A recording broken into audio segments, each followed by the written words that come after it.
माननीय मुख्यमंत्री जी अपने स्थान पर खड़े हैं। मैं माननीय सदस्यों से प्रार्थना कर रहा हूं, बैठे। मैं वार्निंग दे रहा हूं, अपने स्थान पर बैठे। वार्निंग दे रहा हूं, अपने स्थान पर बैठे। वार्निंग दे रहा हूं, अपने स्थान पर बैठे। मार्शल्स अजय महावर को बाहर करें। अजय महावर, अनिल वाजपेयी, जितेंद्र महाजन, अनिल वाजपेयी। नहीं तो नहीं, बैठ जाए, बैठाइए उनको, बैठने दीजिए, बैठिए।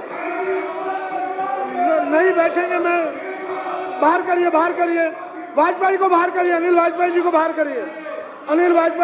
करिए, मुख्यमंत्री बोल। हाँ नहीं, जो अभी उसको एलओपी को रोकते रखते हैं। बाहर करिए, जल्दी करिए, जल्दी करिए। जितेंद्र महाजन को बाहर करिए।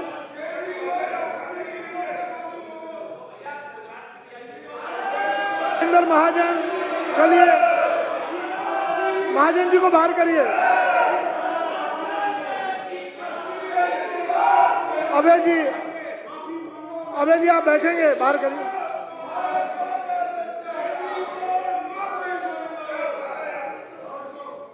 विदुरी जी से मैं प्रार्थना करूंगा वो बैठे, शालीनता से माननीय मुख्यमंत्री जी को सुने।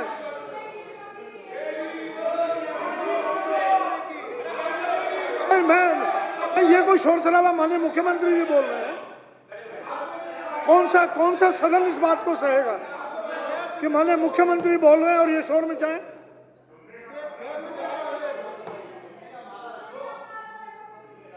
माननीय मुख्यमंत्री जी। आदरणीय अध्यक्ष महोदय,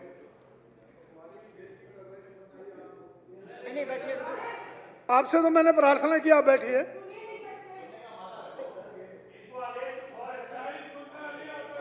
ये जो बजट दिल्ली की विधानसभा में प्रस्तुत किया गया है, ये बजट कोई मामूली डॉक्यूमेंट नहीं है, ये एक ऐतिहासिक बजट है। आज़ाद भारत के इतिहास में, चाहे आप केंद्र सरकार ले लो, चाहे कोई राज्य सरकार ले लो, आज़ाद भारत के इतिहास में पहली बार एक रोजगार बजट प्रस्तुत किया गया है।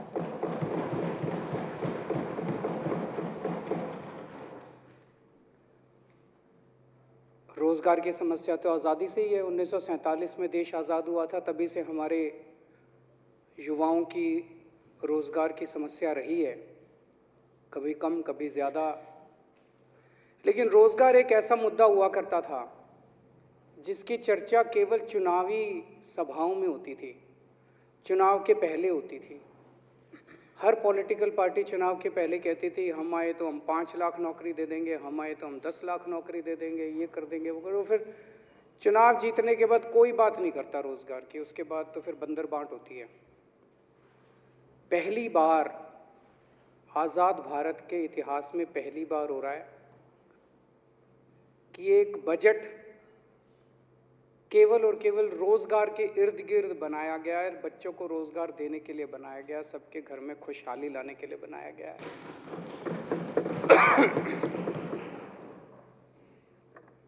इसके पहले, अभी कुछ दिन पहले पंजाब में एक ईमानदार सरकार बनी, आम आदमी पार्टी की सरकार बनी, और उसके नतीजे 10 दिन में ही देखने को मिले कि पहली कुछ घोषणाओं में से एक घोषणा थी कि वहाँ पे 25,000 सरकारी नौकरियां निकाली गई और 1 महीने में उनकी भर्ती चालू हो जाएगी। 35,000 कर्मचारियों को पंजाब में पक्का करने की घोषणा की गई। और अब दिल्ली के अंदर एक बजट लाया गया है जिसमें 20 लाख, 5 साल में 20 लाख, ये विधानसभा के अंदर हमारा कमिटमेंट है। ये चुनावी 20 लाख नौकरियां 5 साल में देने की तो किसी ने चुनाव के पहले भी हिम्मत नहीं करी थी।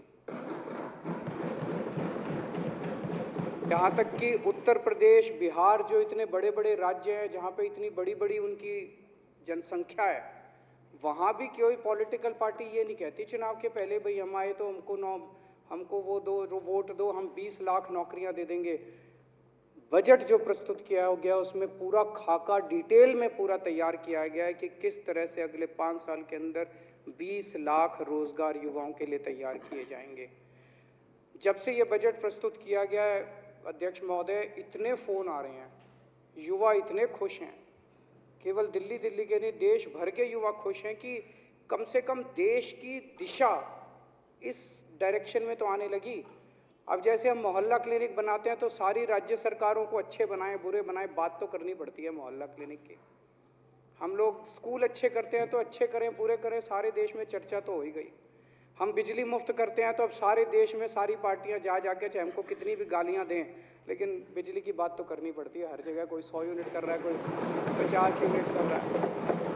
अब जब हम लोगों ने रोजगार की बात करी है दिल्ली के अंदर कि हम 20 लाख रोजगार देंगे, तो दूसरी पार्टियों को भी देश भर में रोजगार की बात करनी पड़ेगी। तो ये बजट केवल दिल्ली के नहीं पूरे देश के युवाओं को एक उम्मीद देता है कि हो तो सकता है, कर तो सकते हैं अगर ईमानदारी से करें तो। ये जो इतनी चीजें हम करते हैं, हम स्कूल बनाते हैं, हम अस्पताल बनाते हैं, ये हम क्यों करते हैं? हम रोजगार बजट क्यों लाते हैं? ये इसलिए क्योंकि हमारी विचारधारा, हमारी पार्टी की विचारधारा ऐसी है। कई लोग पूछते हैं मेरे से आम आदमी पार्टी की विचारधारा क्या है?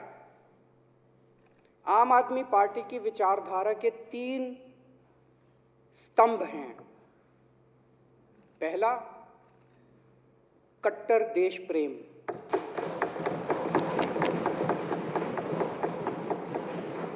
हम अपने देश के लिए मर मिटने को तैयार हैं, हमारे देश के लिए हम कुछ भी करने को तैयार हैं। हमारा रोम रोम इस देश के लिए है। दूसरा स्तंभ हमारी विचारधारा का है कट्टर ईमानदारी, और उसी वजह से आज देश के 2 राज्यों में तो कम से कम कट्टर ईमानदार सरकारें हो गई। और तीसरा हमारी पार्टी की विचारधारा का स्तंभ है इंसानियत। तो 3 स्तंभ हैं, कट्टर देश प्रेम, कट्टर ईमानदारी और इंसानियत। अध्यक्ष महोदय, रेड लाइट पे जब हम रुकते हैं, रेड लाइट पे गाड़ी रोकते हैं, कितने सालों से चला आ रहा है कि वहां पे बच्चे हम देखते हैं भीख मांग रहे हैं, बच्चे भीख मांग रहे हैं। कोई बच्चा आता है हमारी खिड़की पे नॉक करता है, हम अपनी खिड़की की शीशा नीचे करते हैं, या तो दुत्कार देते हैं उसको, 2 गाली दे के भगा देते हैं, और किसी में दया हो तो वो जेब से निकाल के थोड़े से उसको पैसे दे देता है। उसको लगता है भाई मेरा काम तो हो गया, पुण्य कमा लिया मैंने। कितने सालों से चला आ रहा है, कितने सालों से चला आ रहा है, किसी ने उनके लिए कुछ किया? कई सरकारें आई, अभी तक जो किया उनके लिए वो मैं बताता हूं। कुछ सरकारों ने एंटी बेगिंग एक्ट निकाल दिया कि अगर कोई भीख मांगेगा तो जेल में डाल देंगे। अभी तक तो यही करा कि अगर कोई भीख मांगेगा तो जेल में डाल देंगे। क्यों? उन सरकारों में इंसानियत की कमी थी। कुछ सरकारों ने किया, उनको पकड़ पकड़ के चाइल्ड होम में डाल दिया, वहां इतना बुरा हाल, इतना बुरा ट्रीटमेंट, वो बच्चे वहां से फिर भाग आते हैं, वो फिर वहीं आके।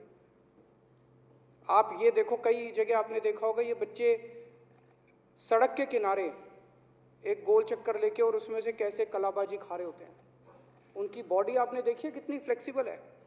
मेरे को तो लगता है अगर उनको थोड़ी सी ट्रेनिंग दी जाए ओलंपिक का अवार्ड ला सकते हैं ये बच्चे। हैं तो अपने देश के ही, किसी ने ध्यान नहीं दिया इन बच्चों की तरफ। हमारी पार्टी की विचारधारा है इंसानियत, हमारी पार्टी की विचारधारा है देश प्रेम।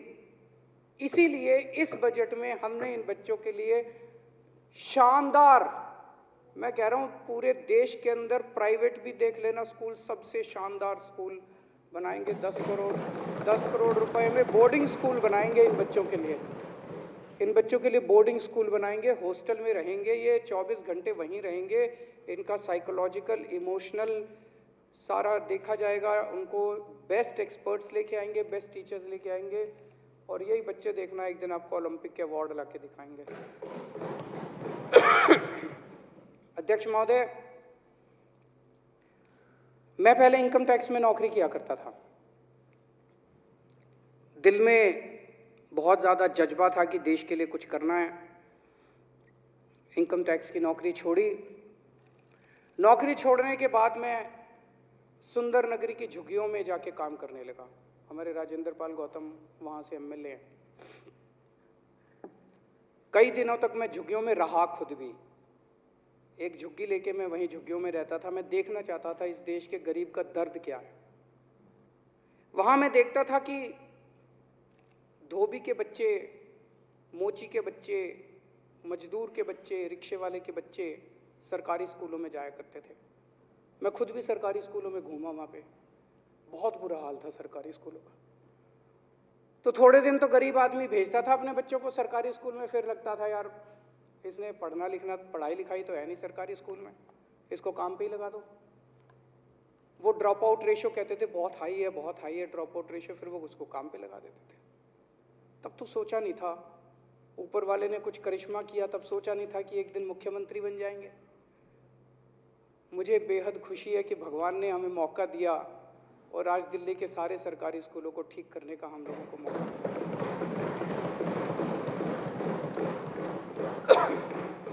अध्यक्ष महोदय, हमें बहुत पीड़ा होती है जब हम कहीं, इतनी बार अखबारों में पढ़ने को मिलता है कि देश के कोने में कोई बहन, कोई बेटी अपने बाप का इलाज कराने के लिए उसे अपने आप को बेचना पड़ा। जब मैं झुग्गियों में रहता था, झुग्गियों में उनके साथ काम करता था, तो वहां जब बीमार हो जाते थे, बगल में जीटीबी अस्पताल था, उनको कईयों को मैं लेके जाया करता था जीटीबी अस्पताल में। बहुत बुरा हाल था जीटीबी अस्पताल का उन दिनों में। कोई दवाइयाँ नहीं मिलती थी, बाहर खूब दवाइयों की दुकानें लगी पड़ी थी, एक्सरे मशीन की दुकानें बाहर लगी, बाहर सारी दुकानों पे मिलता था। वो डॉक्टर लिख देता था बाहर से करा लो, डॉक्टर लिख देता था टेस्ट बाहर से करा लो, डॉक्टर लिख देता था दवाई बाहर से ले लो, सारा बाहर से होता था। जीटीबी अस्पताल का बुरा, उस टाइम सोचा नहीं था कि एक ऐसा मौका आएगा कि हमें ये जीटीबी अस्पताल ठीक करने का मौका। आज दिल्ली के अंदर मुझे बेहद खुशी है, ये हमारी विचारधारा की वजह से कि हमने दिल्ली में आज ऐसी व्यवस्था की है कि चाहे कोई गरीब हो, चाहे कोई अमीर हो, किसी को कोई भी बीमारी हो, कैसी भी बीमारी हो, एक तरफ तो हमने सारे सरकारी अस्पतालों को शानदार कर दिया, शानदार सरकारी अस्पताल हो गए। अब कई अमीर लोग भी अपना इलाज सरकारी अस्पतालों में कराते हैं। एक तरफ तो सरकारी अस्पताल अच्छे कर दिए, मोहल्ला क्लिनिक खोल दिए, खूब सारे सरकारी अस्पताल बन रहे हैं, अस्पतालों की कमी नहीं छोड़ी, पॉली क्लिनिक बन रहे हैं, और दूसरी तरफ सबका इलाज, सारा इलाज फ्री कर दिया, दवाइयां भी फ्री, टेस्ट भी फ्री। अब अध्यक्ष महोदय, मेरी किसी भी बहन को, किसी भी बेटी को अपने घर की गरीबी की वजह से किसी के बीमार का इलाज कराने के लिए अपने आप को बेचने की जरूरत नहीं पड़ेगी। अध्यक्ष महोदय, जब वहां काम किया करता था, हम देखते थे राशन खूब चोरी होता है, गरीबों को राशन नहीं मिलता। आरटीआई एक्ट पे हमने बहुत काम किया था, राइट टू इन्फॉर्मेशन एक्ट पे। राइट टू इन्फॉर्मेशन एक्ट की एप्लीकेशन डाला करते थे यहीं सेक्रेटेरिएट में आके, और राइट टू इन्फॉर्मेशन से जो रिकॉर्ड निकलते थे राशन वालों के कि राशन, उसमें सबके अंगूठे के झूठे निशान हुआ करते थे। अंगूठा लगा लगा के सबका राशन निकाल रखा था लोगों का। और जब लोगों से जाके पूछते थे भाई तेरा अंगूठे का निशान है, कहता जी मैं तो राशन ही नहीं लेने गया, मेरे को तो मिला ही नहीं, दुकान तो खुली ही नहीं। तब से सोचते थे यार कैसे इसको राशन व्यवस्था को ठीक किया जाए। तो हमारे दिमाग में आए door step delivery of ration, हो सकता है राशन की चोरी रोकी जा सकती है। मुख्यमंत्री तो बन गया अध्यक्ष महोदय, आज तक इसको दिल्ली में लागू नहीं कर पाया, लेकिन ऊपर वाला है, एक खिड़की बंद करता है तो 10 खोल देता है। दिल्ली में ना से पंजाब में लागू करने के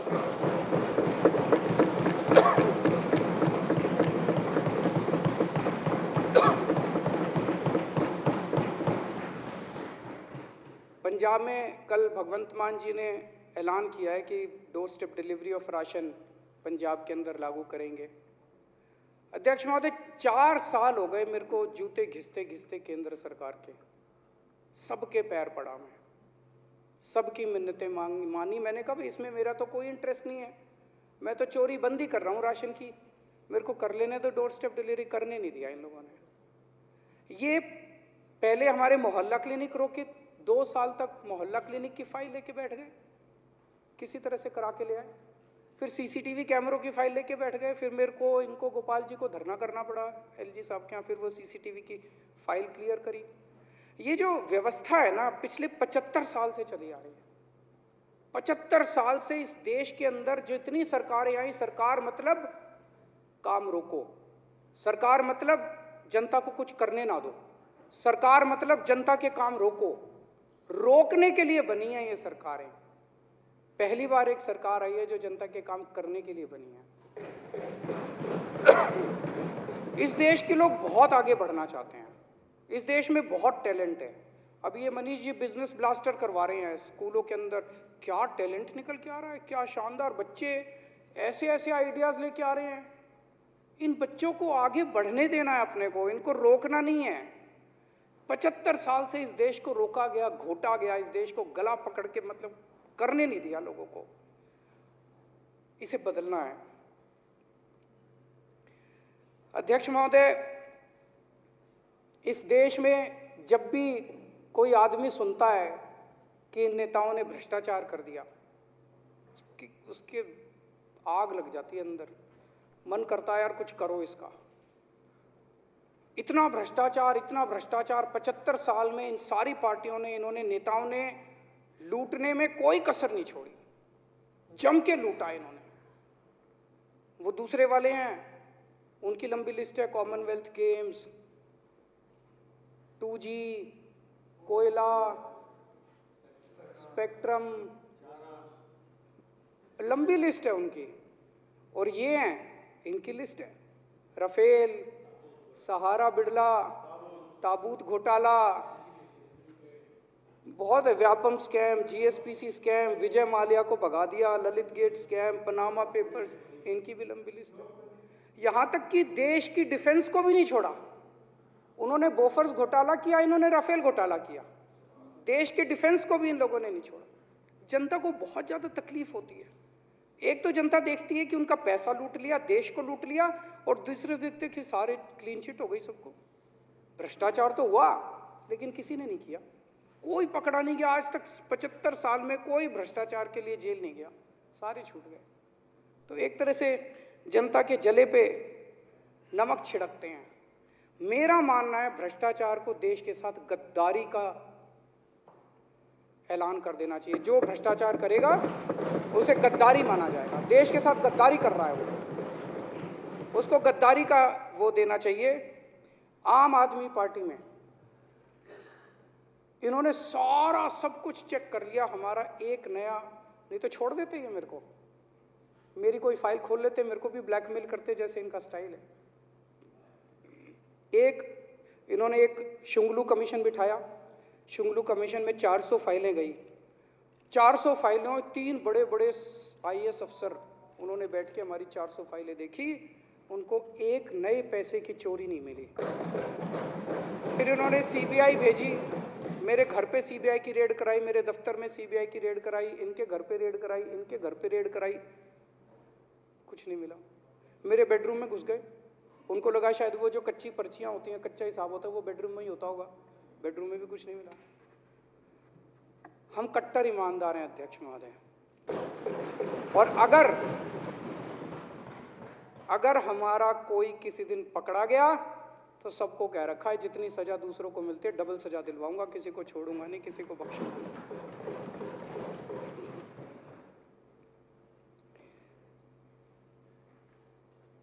हमारे लिए देश सबसे ऊपर है।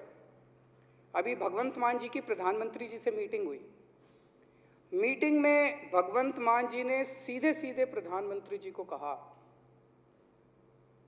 कि सर पंजाब एक बॉर्डर स्टेट है, देश की सुरक्षा, बॉर्डर की सुरक्षा हमारे लिए सर्वोपरि है।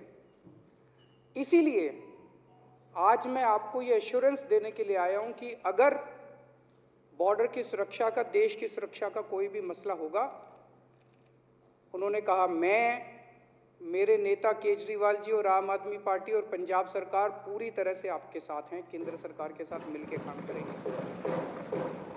उन्होंने कहा मैं एश्योरेंस देने आया हूं कि हम देश की सुरक्षा के साथ किसी किस्म की राजनीति नहीं होने देंगे, कोई राजनीति नहीं होगी।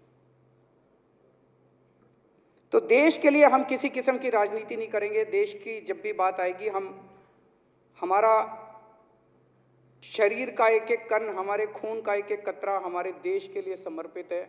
जब भी जरूरत पड़ेगी हम देश के लिए हर कुछ करने के लिए तैयार हैं। अध्यक्ष महोदय, आज देश का आम आदमी खड़ा हो गया है। जब दिल्ली में हमारी सरकार बनी, हमने स्कूल अच्छे किए, अस्पताल अच्छे किए, सड़कें अच्छी की, बिजली मुफ्त कर दी, बिजली 24 घंटे कर दी, पानी फ्री कर दिया, पानी घर घर पहुंचाया। ये बात पूरे देश में फैल गई। पूरे देश के लोगों को लगा यार हो तो सकता है, करा नहीं इन्होंने अभी तक, 75 साल में इन्होंने करा नहीं, हो तो सकता है। तो कामों को लेके पूरे देश में एक उम्मीद जागी। और जब से पंजाब के नतीजे आए हैं तो लोगों को लगता है यार अब ये ईमानदारी और ये देशभक्ति की जो हवा बहने लगी है, अब ये धीरे धीरे पूरे देश के अंदर बहेगी। पूरे देश के अंदर आज एक उम्मीद की किरण जागी है। पूरा देश खड़ा हो रहा है, एक आम आदमी इस देश का खड़ा हो रहा है। अब ईमानदारी और देशभक्ति की लहर जो है ये पूरे देश में फैलेगी। मैं इस बजट का पूरी तरह से समर्थन करता हूं। बहुत बहुत शुक्रिया।